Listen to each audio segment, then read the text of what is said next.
नमस्कार, आप सभी का जनता का राज में फिर से स्वागत है। हम स्वामी ब्रह्मानंद नगरी राठ में हैं और आज यहाँ पर फिल्म एक्टर राकेश राजपूत जी आए हुए हैं। स्वामी जी के समाधि स्थल पर उन्होंने पुष्प अर्पित किए और उनको राठ किस वजह से आए हैं और स्वामी जी की तपोभूमि में आकर कैसा लगा है, और जो राजनीति कुछ समय बाद लोकसभा चुनाव है उनसे भी बातचीत उन मुद्दों पर भी हो जाएगी। सर, बहुत बहुत स्वागत है आपका। शुक्रिया आपका भी। तो कैसा लगा राठ में आकर स्वामी जी की समाधि? देखिए, मैं पहली बार आया हूं और पूरे देश में, केवल बुंदेलखंड में नहीं, पूरे प्रदेश में नहीं, पूरे देश में स्वामी जी के नाम से जाना जाता है कि शिक्षा का अगर पूरे हिंदुस्तान में कहीं प्रचार प्रसार हुआ तो उनके नाम से हुआ। और उन्होंने हमेशा झूठ, पाखंड, ढोंग के खिलाफ शिक्षा को और शिक्षित करने के लिए अपने सभी देशवासियों को ये शिक्षा का मंदिर खोला।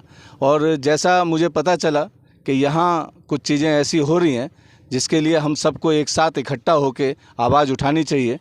जैसा कि आप जानते कि किसी भी चीज़ को लड़ाई लड़ने के लिए शिक्षित होना बहुत ज़रूरी है, और स्वामी जी ने हमेशा से हर वर्ग के आदमी को शिक्षित करने के लिए, क्योंकि शिक्षित होगा तो वो अधिकार जानेगा, और इसको हम सबको मिलके ये जो विश्वविद्यालय है, ये जो अभी महाविद्यालय है, इसको विश्वविद्यालय करने के लिए हमारी बहन पिछले कई कम से कम ये मान लीजिए 15-16 दिन से धरने पे बैठी हैं। हमारे साथ आदरणीय मंत्री जी हैं धूराम चौधरी साहब, और इस क्षेत्र के मौजूद लोग सब चाहते हैं कि इसको और भव्य रूप दिया जाए, और उसी गति को, उसी की शक्ति को आगे बढ़ाने के लिए मैं आपके बीच में आया हूं। और आपके माध्यम से सभी क्षेत्रवासियों से निवेदन करूंगा कि इस विद्यालय को महाविद्यालय बनाने में और इसको यूनिवर्सिटी में तब्दील करने के लिए जो भारत सरकार है, जो राज्य सरकार है, उसका भी दायित्व है कि इसको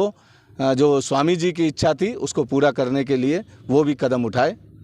बहुत अच्छी बात रखी। और मुझसे बिल्कुल एक सवाल और रहेगा। सर, जैसे आप राष्ट्रीय सचिव हैं, मैं आपको बता दूं कि समाजवादी पार्टी से राष्ट्रीय सचिव हैं राकेश जी, और सर पार्टी की जो गतिविधियां हैं शिक्षा को लेकर उनके बारे में थोड़ा बताइए कि अखिलेश जी क्या सोचते हैं, और विश्वविद्यालय के लिए वहां तक उन तक बात है क्या? नहीं, जाहिर सी बात है, देखो पहुँचानी है बात। और जैसे बहन ने बताया, लोगों से अभी मुझे थोड़ा थोड़ा पता चला, लेकिन हम लोग जब बैठेंगे तब क्लियर आपको बता पाएंगे। ये तो अचानक आपने मुझसे पूछा, तो क्योंकि हम विद्यालय के प्रांगण में हैं, तो प्रांगण में ये है कि आपकी बाइट जानी चाहिए और समाज तक मैसेज जाना चाहिए। अखिलेश जी, इसमें कोई दो मत नहीं है, अखिलेश जी पीडीए को मजबूत करना चाहते हैं, प्रदेश को मजबूत करना चाहते हैं। ढोंगी पाखंडी लोगों से, जिन्होंने इस देश में सुविधाओं के नाम पर, आप देखें स्वास्थ्य के नाम पे, दवाइयों के नाम पे केवल ढोंग किया। कभी भी आपने किसी बीमारी का थाली, ताली, घंटा बजाने से इलाज देखा है आपने? इस देश को केवल गुमराह करने का काम किया। और आदरणीय अखिलेश जी पूरी तरह से, पूरी शिद्दत के साथ समाज को जागरूक करने के लिए, उन्हें शिक्षित करने के लिए, उनके कंधे से कंधा मिला के समाज को आगे बढ़ाने के लिए कार्य कर रहे हैं। स्वामी ब्रह्मानंद जिन्होंने शिक्षा की ज्योति जगाई है बुंदेलखंड के इस क्षेत्र में, राठ में, यहाँ तमाम कितने स्टूडेंट नौकरी पाकर, और कोई गिनती नहीं होगी। नन्ना जी हैं पूर्व मंत्री, और नन्ना जी से जानेंगे, नन्ना जी कितना सपोर्ट मिल रहा है आंदोलन को? आप तो 3 तारीख से थे। और हाँ जी, ऐसा है कि सपोर्ट तो स्वामी जी के बारे में जन जन का है, गांव-गांव का है, लेकिन खेती किसानी वाला एरिया आप जानते हैं। और ये लोग चाहे जितना इन लोगों को कहो, ये अपनी स्वार्थ सिद्धि के लिए, अब आप ही देख लीजिए कि चारों तरफ फील्ड के पानी भरा हुआ है। यहाँ कभी फुलवारी हुआ करती थी, बरसात में भी फुलवारी होती थी, सर्दियों में भी फुलवारी होती थी, गर्मियों में भी होती है। आज कम से कम घुटनों के बराबर पानी भरा हुआ है। तो यहाँ की कमेटी की नाकारापनी है। बिल्डिंगें धराशायी हो रही हैं, चाहे इंटर कॉलेज हो, चाहे डिग्री कॉलेज हो, चाहे संस्कृत महाविद्यालय हो। भाई, इन्होंने तो अपनी बपौती बना ली है। जैसे कोई किसान ख़त्म हो जाता है, उसके लड़कों के नाम ज़मीन आ जाती है, और वो किसान ख़त्म हुआ, नातियों के नाम ज़मीन आ गई। तो इन्होंने तो इस तरीके से विरासत समझ ली है, डिग्री कॉलेज को, इंटर कॉलेज को, संस्कृत महाविद्यालय को अपनी बपौती समझ ली है, विरासत समझ ली है। तो ये नहीं होना चाहिए। स्वामी जी ने एक एक पैसा, एक एक चीज़, स्वामी जी ने कभी पैसा हाथ से नहीं छुआ। हमने तो ये भी कहा कि भाई, हम भी कमेटी में हैं, हम भी सदस्य हैं, लेकिन हमने कहा कि स्वामी जी का स्कूलों का पैसा मत खाइए। स्वामी जी ने कभी हाथ से पैसा नहीं छुआ। आप उनकी संस्था में गड़बड़ करेंगे अगर आप उनकी संस्था में गड़बड़ करेंगे तो आप लोगों को अभी शक्कर नहीं पच रही है, कुछ समय बाद नमक भी न पचेगा, क्योंकि ऐसे सन्यासी की संस्था है, पचेगा नमक।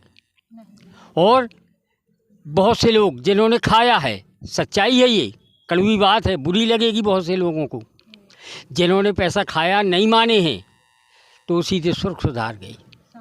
बताओ आप, सबके सामने है, बहुत से लोग हैं ऐसे। हम तो यही कहते हैं कि भैया स्वामी जी के विद्यालयों का खाना छोड़ दो, नहीं तो स्वामी जी के तुम प्रिय हो जाओगे, स्वामी जी तुम्हें भी वहीं बुला लेंगे।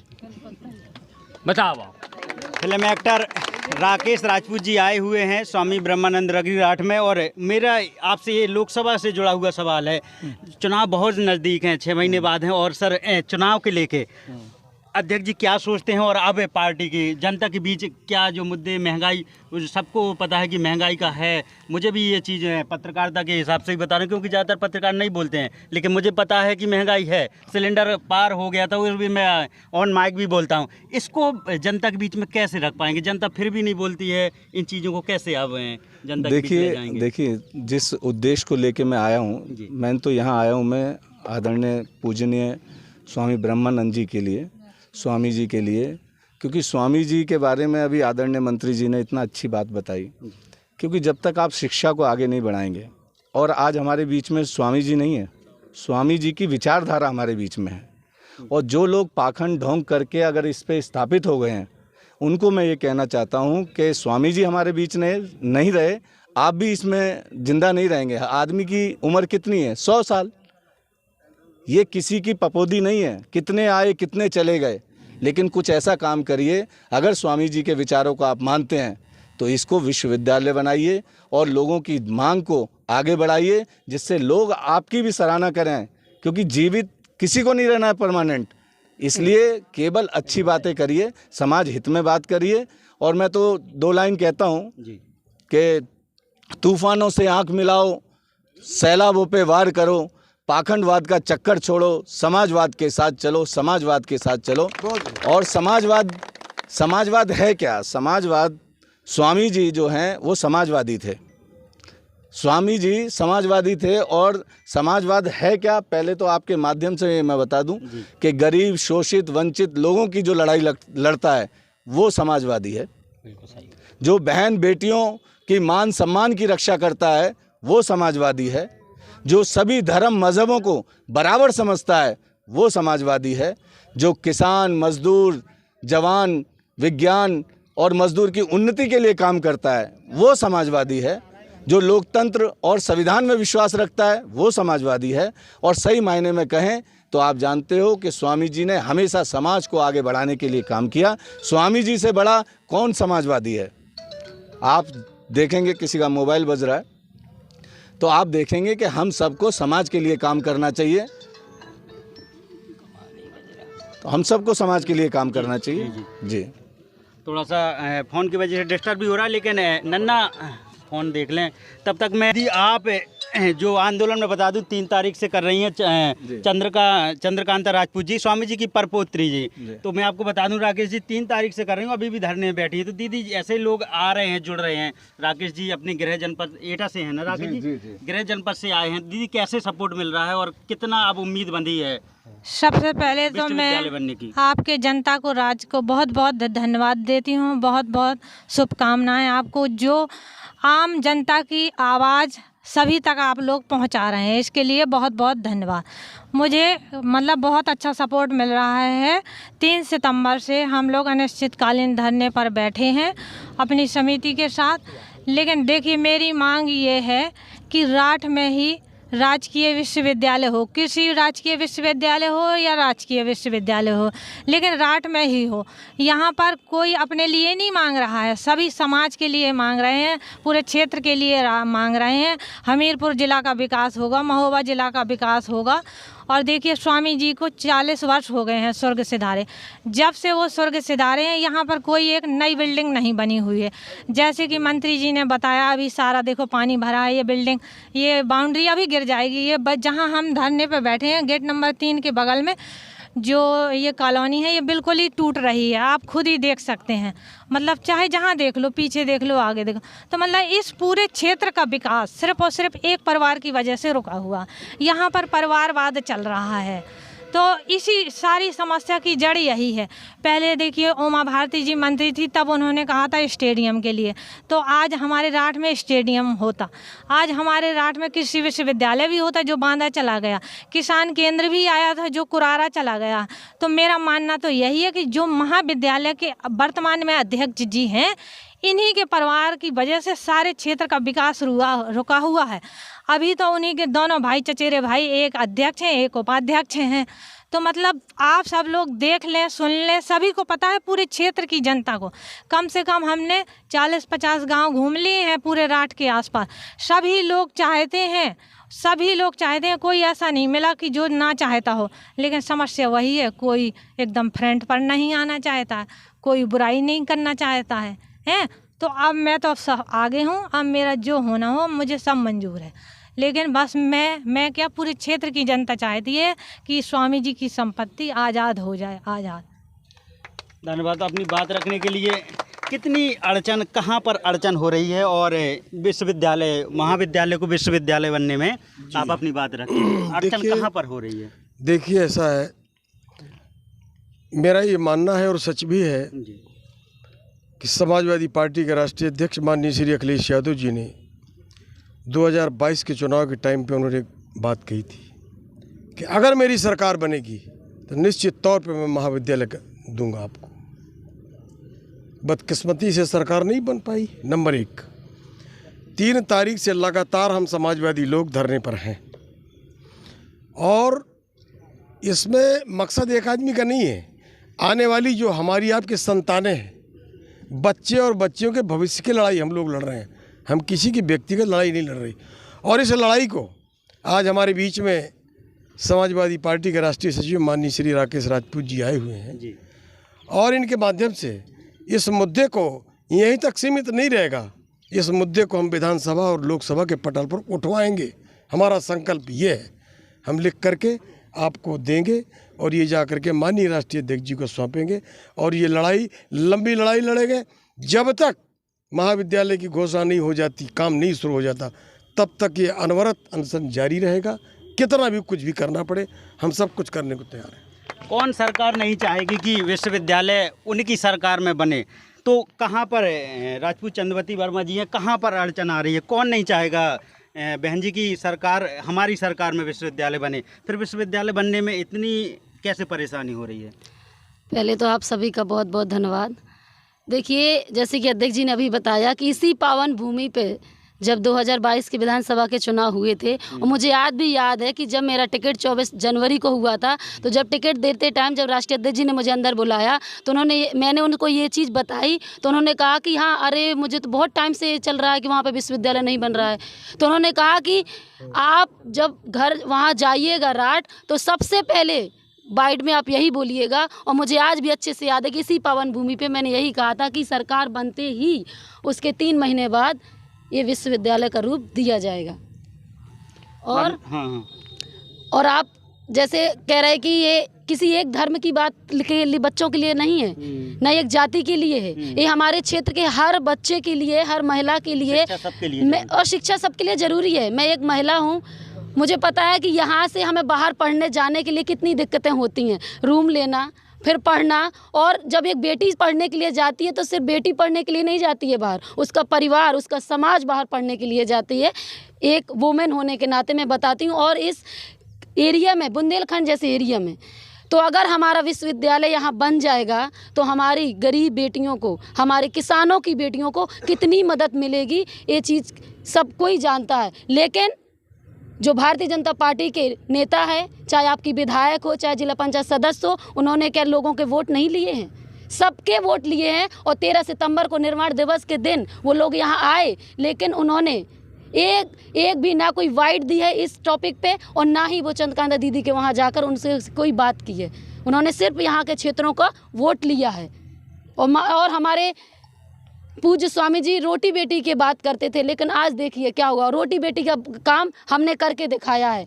आदमी जात पात की बात उन्होंने नहीं की है, स्वामी जी ने। उन्होंने कभी किसी धर्म की बात नहीं की है, जैसे कि अभी हमारे राष्ट्रीय सचिव जी ने बताया, राकेश लोधी जी ने, कि समाजवाद वो है जो हर समाज को लेके चले, जो उन्नति की बात करे, चाहे वो पिछड़ा हो, चाहे दलित हो, चाहे शोषित हो, चाहे वो अल्पसंख्यक हो, कोई भी हो। लेकिन भारतीय जनता पार्टी इसमें बिल्कुल नकाब बैठी है। कोई चुप्पी साध के, यहाँ पे आपका जिला पंचायत सदस्य, आपका ब्लॉक प्रमुख सारे बीजेपी के हैं, लेकिन सब चुप्पी साधे और बीजेपी के बावजूद वो लोधी है। ये भी बात है कि वो लोधी हैं, और जब चुनाव होते हैं तो यहाँ पे सब आके माथा टेकते हैं, स्वामी जी जिंदाबाद, स्वामी जी अमर रहे, स्वामी जी अमर रहे, और अपने आप पे लोधी का बहुत बड़ा टैग लगा के घूमते हैं। लेकिन क्या आज ये लोधी अकेले की बात हो रही है? लोधी अकेले की बात हो रही है? नहीं हो रही है। ये सर्व समाज की बात हो रही है और शिक्षा की बात हो रही है। शिक्षा एक वो है जो एक पीढ़ी से दूसरी पीढ़ी को हम लोगों को लेके जाती है। लेकिन आज हमें कितना दुख हो रहा है। 3 सितंबर से कंटिन्यू चंद्रकांता दीदी यहाँ पे बैठी हैं और धरने रखी हैं, और समाजवादी पार्टी अपना पूरा समर्थन दे रही है, और आने वाले समय में अगर हमें कोई आंदोलन भी करना पड़ा तो हम उसके लिए भी तैयार हैं। जो कि लोकल की राजनीति आप करते हैं, राकेश जी आए हैं, तो उनके सामने मेरा थोड़ा सा एक और सवाल है। बहुत आसान भाषा में बात करते हैं, लोकल की जनता आपको जाते हैं, लगातार प्यार मिलता है। मुझे एक बात बताइएगा कि जैसे लोग बोलते हैं कि पिछली बार सरकार है, अखिलेश जी भी रहे हैं, इससे 2 बार योगी जी रह चुके हैं, उससे पहले अखिलेश जी थे, मायावती जी भी रही हैं, तो मतलब ऐसा मौका सिर्फ अभी घेरा जा रहा है, पहले ऐसा क्यों संभव नहीं हो पाया, इसमें थोड़ा सा बताइए। जब 2016 में जब गवर्नमेंट थी हमारी जी, तो मुझे जो जानकारी मिली है तो उस टाइम पे जो विधायक थी और शायद ब्लॉक प्रमुख सतपाल जी, तो ये लोग जब गए, उन्होंने राष्ट्रीय अध्यक्ष के सामने बात रखी थी, तो उन्होंने कहा कि क्योंकि राष्ट्रीय अध्यक्ष जी शिक्षा को लेके बहुत काम करते हैं, अगर देश के सबसे नंबर 1 लैपटॉप किसी ने बांटे हैं तो माननीय राष्ट्रीय अध्यक्ष जी ने बांटे हैं। तो उन्होंने कहा था आप लेटर वहाँ से लिखवा के लाइए और हम इमीडिएटली इसका काम कर देंगे। नन्ना जी ने यहाँ पर लाइट दी है, इसके अलावा किसी ने एक अगर ईंट नहीं लगाई है इस एरिया में, महाविद्यालय, इस विद्यालय में कहीं भी कोई ईंट नहीं लगी है। धन्यवाद बात करने के लिए। और एक बिल्कुल एक पॉइंट और राकेश जी, इस लोकसभा चुनाव में किन मुद्दों पर लोगों के बीच जाने वाले हैं और क्या क्या मुद्दों पे, किन मुद्दों पे चुनाव लड़ने वाली है इंडिया वर्सेस बीजेपी चुनाव होगा जी। तो किन मुद्दों पे इंडिया लोगों के बीच जाने वाले? आप जानते हैं ढोंगी पाखंडी लोग केवल जनता को गुमराह करने पे आएंगे। जैसे अभी महिला का आपने सुना, बिल पास किया, अब उसमें भी राजनीति है। महिलाओं को केवल उन्हें मालूम है कि 50% है, तो उनको गुमराह करने का कोशिश कर रहे हैं। आगे खिसका दिया उसमें, जैसे ओबीसी की बात करते हैं। और जो आप जानते होंगे, जब प्रधानमंत्री जी मुख्यमंत्री थे तो वो अगड़ी जाति में थे, और जब प्रधानमंत्री बनना था तो पेपर से वो पिछड़ी जाति के बन गए, और बड़े बड़े मंचों से कहने लगे मैं पिछड़ी जाति का हूँ, पिछड़ी जाति का हूँ। तो मुझे आप बताइए, ऐसा प्रधानमंत्री जो खुद को पिछड़ी जाति का कहता हो और पिछड़ी महिलाओं के लिए कोई एक बात न रखता हो, और आरक्षण में कहीं पिछड़ी महिलाओं के लिए कोई जगह नहीं है, तो ऐसा दोगला, ऐसा दोहरा चरित्र मैंने तो कभी देखा नहीं इस देश में। और सबसे बड़ी बात आपको मैं आपके माध्यम से कह दूं कि ये चुनाव 100% इंडिया जीत रहा है, समाजवादी पार्टी जीत रही है। जगह जगह जो स्टेट में पार्टियां हैं वो पार्टियां जीत रही हैं, क्योंकि महंगाई इतनी है, सिलेंडर इतने महंगे हैं, शिक्षा इतनी महंगी है। और किसान की आप बात कर लीजिए, 850 किसान शहीद हो गया। किसान के नाम पर जो लोधी समाज कहें या पिछड़ी जाति का कहें या और समाज जो किसान जाति से आते हैं, किसान के ऊपर एक शब्द बोलने को तैयार नहीं थे। नौजवान देखिए, आर्मी की 4 साल की ठेकेदारी कर दी इन्होंने, और सरकारी संस्थाओं को ये प्राइवेट कर रहे हैं। ये वापस ढोंगी पाखंडी लोग केवल इस देश को वापस गुलाम बनाना चाहते हैं, और चंद पूंजीपतियों को भारत की पूंजी जो है उसके हवाले करके इस देश को गुलाम बनाना चाहते हैं। और ये हम सब क्रांतिकारी लोग ये होने नहीं देंगे, क्योंकि ये लोग केवल भूतकाल और भविष्यकाल की बात कर रहे हैं, और हम लोग वर्तमान की बात कर रहे हैं। और समाजवादी लोग भारत के वर्तमान को बचाएंगे, और जब वर्तमान बचेगा तो भविष्य भी उज्जवल होगा। बहुत बहुत धन्यवाद। नन्ना कहें, जब नेताजी रक्षा मंत्री थे भारत सरकार में, तो स्वामी जी के नाम पे डाक टिकट जारी किया था। अच्छा, ये बिल्कुल, ये नन्ना सबके प्रकार आपने बहुत अच्छा याद दिलाया कि हाँ, देखने वाले कि जब ये सपा सरकार का काम सपा है, सरकार जी को कितना चाहते थे, वो चाहते थे दिल से। हाँ, अच्छा दीदी, हाँ बता। और भैया मैं आपके माध्यम से एक बात और बताना चाहती हूँ कि स्वामी जी ने अपनी वसीयत में साफ साफ लिखा है कि ये सारी संपत्ति जनता जनार्दन की है। तो हम सभी क्षेत्रवासी ये चाहते हैं कि ये संपत्ति जनता जनार्दन की हो, ये परिवारवाद ना चले, इसमें व्यक्ति विशेष की ना हो। और धनौरी की 300 एकड़ ज़मीन अभी उसमें वन विभाग में चली गई है। तो ये जो महाविद्यालय के अध्यक्ष हैं, समिति है, इन्हीं के कारण चली गई है। अगर इन्होंने समय से उस ज़मीन को स्वामी ब्रह्मानंद जी के नाम कराई होती तो आज हमारे वो 300 एकड़ ज़मीन बची होती। उसमें मेडिकल कॉलेज बनना था, उसका सर्वे हुआ तब पता चला कि ये 300 एकड़ ज़मीन स्वामी जी की वन विभाग में चली गई। और जो यहाँ के प्राचार्य जी हैं उन्होंने भी बताया हमें। तो मतलब स्वामी जी के पास इतनी संपत्ति, इतनी ज़मीन है कि किसी को भी अभी पता नहीं है कि मतलब पूरी संपत्ति है कितनी है। तो इस तरीके से बर्बाद हो रही है। तो इसका कुछ ना कुछ उपाय होना ही चाहिए, ज़रूर होना चाहिए। धन्यवाद। बहुत बहुत धन्यवाद।